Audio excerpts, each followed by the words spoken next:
silence. Skimming through a verse to rehearse for flows eyeless. Without a thought in mind, I shine through the lines. Those combined causing me to spit. Yo, what up though? This is your boy Crispy Daniels, and you are once again on ShowNTalk. Ladies and gentlemen, it's been so long since I done one of these videos. I just been going live, with the guys, the Retro 4.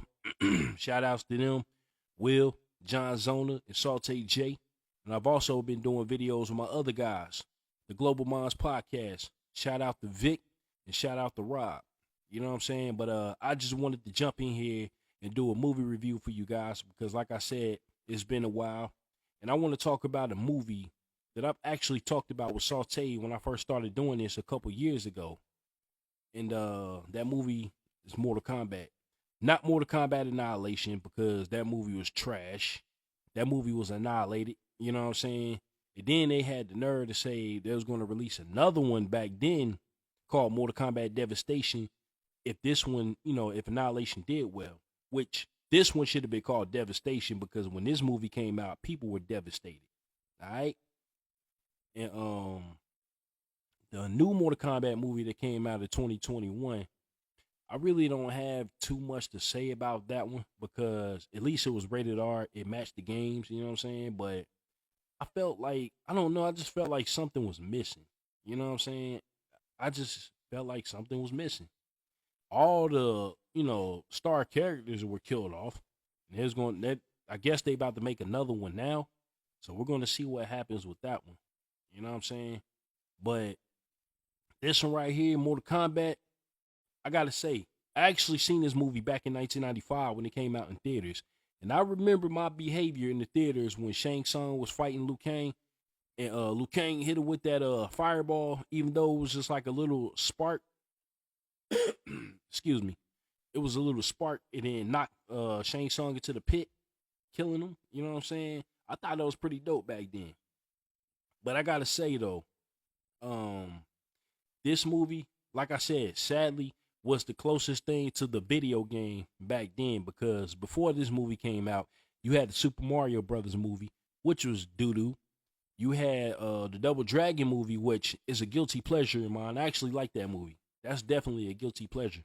But it didn't match the video game either, you know what I'm saying? Because you had the story of the medallions and all of that. Some characters were just made up for the movie, you know what I'm saying? And then the Street Fighter movie. Street Fighter was stupid. That movie sucks. It was directed by the same guy that directed Commando with Schwarzenegger that came out in 85. But anyway, Mortal Kombat, I gotta say the fight choreography was great. You know what I'm saying? Now the scene where Liu Kang was about to fight Reptile, when he was fighting the CG Reptile or whatever, I thought that was crap. You know what I mean? The CG, it was 95, so of course the CG wasn't going to be right yet. You know what I'm saying? It was still maturing, but it wasn't ready. They could have done without that part. Now, if Reptile would have just came in his ninja form, that would have been straight. Because that fight scene was dope. Even though Liu Kang got knocked through that wall, that shit should have killed him or broke every bone in his body. But, you know what I'm saying? That fight scene was great. Now, they got old boy in the movie, the black dude with the dreads. I don't know if y'all remember that show called WMAC Masters. He was the Machine. That movie, that show came out years ago, but it was awesome. You know what I'm saying? It was pretty great when I watched it. And I felt like I was the only person that remembered that show from back then. You know what I'm saying? But him and Liu Kang had a match, and of course Liu Kang won. So Shang Tsung took the dude's soul. You know what I'm saying?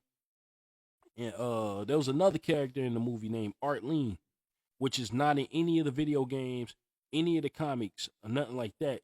Well, that I know of as far as the comics, but he's not in any video games at all. So he was definitely a made-up character for the movie. And I gotta say, he must have been one hell of a martial artist because he made it all the way up to Goro. And he got a few hits in Goro, but Goro pretty much tagged his ass, like knocked him senseless. You know what I'm saying? And then Shang Tsung took his soul. So that pissed off Johnny Cage, right? And so Goro and Johnny Cage had a match later. And they did my boy Goro dirty, you know what I'm saying? Now, if this was like a fight scene from the games, like the storyline from the games or whatever, yeah, Johnny Cage probably would have lost that match. He probably would have gotten slaughtered. But, you know what I'm saying? He knocked Goro off the cliff, which, you know, he had to strategize for that fight. So I guess I see why he won. And then, you know, you had Kano, right? You know what I'm saying? Now, fun fact, after this movie came out, they decided to make Kano's character Australian. You know what I'm saying? Because when the first Mortal Kombat game came out, he was half American and half Japanese.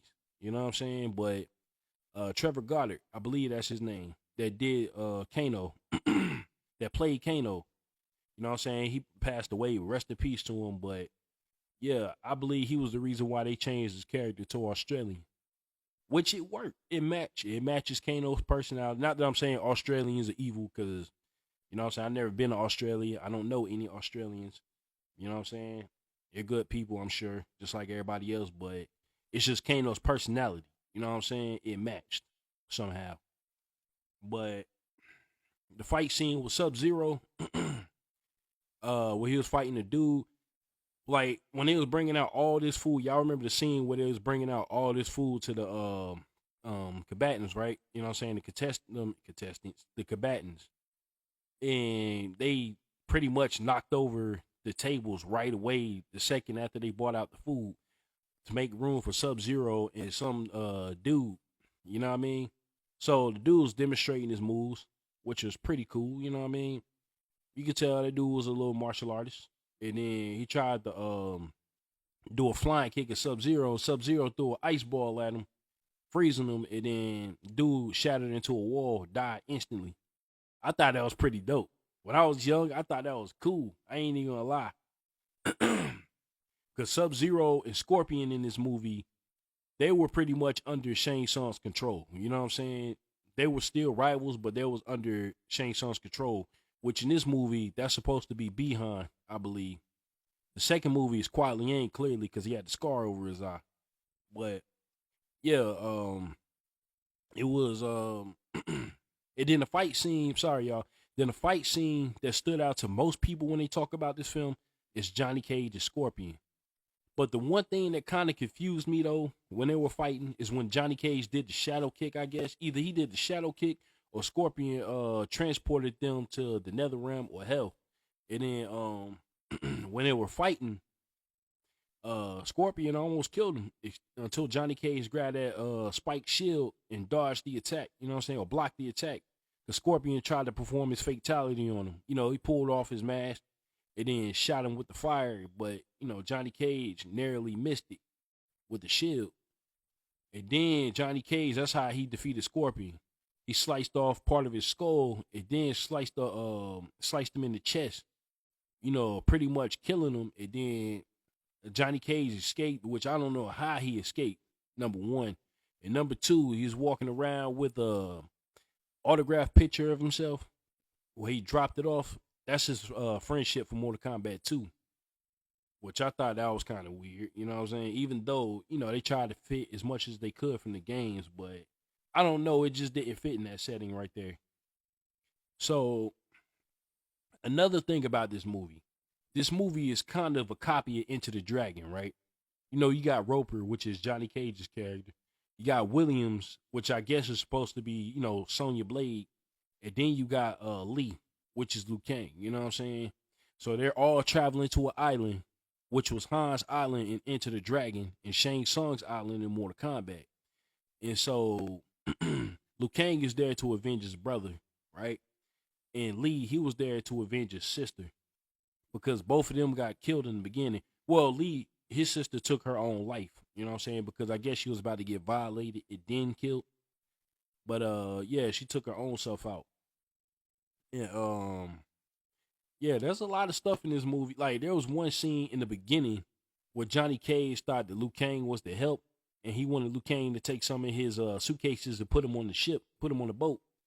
Instead, Liu Kang tossed him in the water and looked at Johnny Cage, laughing, smiling, and walked off. I thought that was pretty funny, yo. But the reason why Johnny Cage knew about that tournament because his mentor showed up at the movie set that he was on, and you know, he was telling Johnny Cage about the tournament and how he could prove himself to prove to the world that he's a legitimate, martial artist, and everything he do is not special effects. But it turned out to be Shang Tsung in disguise. You know what I'm saying? So that's how Johnny Cage knew about it. And the only reason why Sonya got on the boat is because she was chasing Kano. So, okay, she got on the boat with nothing, right? Nothing but what she was wearing. But then when it was time for her to fight Kano, she had on shorts and a tank top. Well, she probably had the tank top on under the under the uniform she was wearing. You know what I'm saying? Which that could work, but as far as the shorts, I don't know. Maybe they were under the pants, who knows? And then they had Katana in this movie, which Liu Kang had fought her on the beach in front of Shang Tsung. But Liu Kang won the course, so Katana was telling him basically on how to beat Sub-Zero, because I guess she knew that was his next opponent. So the fight scene with Sub-Zero and Liu Kang, that was pretty dope too. That was dope. I liked it. You know what I'm saying? Liu Kang beat him too with his own damn special ability, pretty much. Cause Sub-Zero tried to throw he was getting ready to throw an ice beam at Liu Kang, but Liu Kang threw a bucket of water at him, which caused the ice beam to turn into a ice pick, and then impaled Sub-Zero through the wall. Which this movie, it was pretty violent to be PG-13, but there was barely any blood though, so I guess that's how the movie stayed at the PG-13. And then most of the kills were on screen, but you couldn't see Sub-Zero. Well, you saw him impaled, but then he had froze after that. You know what I'm saying? So there was a lot of ways they kept this movie to a PG-13, like with Scorpion, getting the skull sliced off with that shield instead of a human head, you know what I'm saying? But Scorpion was already dead, so you know what I mean, he was just a soul and whatnot. So, again, there was ways around the R rating. Originally, I think this movie did get an R rating at first, or was trying to go for R rating. I'm not sure how that happened, but I'm not sure if they did have an R rating and they just brought it down to a PG-13 by removing certain things, or I don't know. Now they say Street Fighter, the movie, that had an R rating because it had a lot of profanity and the violence was up there. You know what I'm saying? Like the level of violence was up there, but they cut that down as well. But yeah, they did Goro dirty when it was time for Johnny Cage to fight him. You know what I'm saying? Johnny Cage knocked him off the cliff. And like I said before, though, man, if this was a story based, like based on the video game lore, Johnny Cage probably would have lost that fight. You know what I'm saying? That's what I believe. But yeah, this movie was it was dope. You know what I'm saying? It was dope. There was a lot of it's so much to talk about, like especially the ending, where they ended up, you know what I'm saying, back on everything ended up going back to normal after Liu Kang defeated Shang Tsung. You know what I'm saying? All the souls came out of his body, and Liu Kang spoke to his brother one more time before he ascended. And then, everything was cool. Everybody was happy. And then the skies turned black, and then you see Shao Kahn showing up. And so the fighters decide they're going to confront him. And then that's when the movie ends. And everybody was hyped for that. Everybody was hyped for the next movie until the next movie came out. And I gotta say, it made a lot of people very sad inside. A lot of people. You know what I'm saying? When this movie came out, Mortal Kombat Annihilation, they annihilated that movie because it was trash. It was stupid. Like, that movie was, I don't know. Like, I think a lot of people still regretting the fact they went to the movies to see it because they wasted their money back in 1997.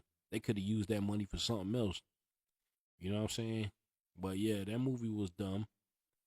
And I do have that movie, unfortunately, but I have it in a 3-movie set with Mortal Kombat Annihilation, and then the one that came out in 2021. And I did do a review on that one too. Check me out on YouTube, World Rule Talk. You'll see it. But yeah, if I got to give this movie a grade, I will give it a 8 out of 10. There was a few cheesy things in the movie, but I didn't mind it. You know what I'm saying? Most of the movie was great. And Mortal Kombat Annihilation, right? I gotta say this one last thing. So with Annihilation, another thing was they killed Johnny Cage off in the beginning. And Johnny Cage was played by another dude. He was played by the dude that was in the next Karate Kid. And that's the dude that had the crush on Hillary Swank's character. You know what I'm saying? I forgot what her name is. I don't care about that movie either. But yeah, he was Johnny Cage in this one. He got killed off.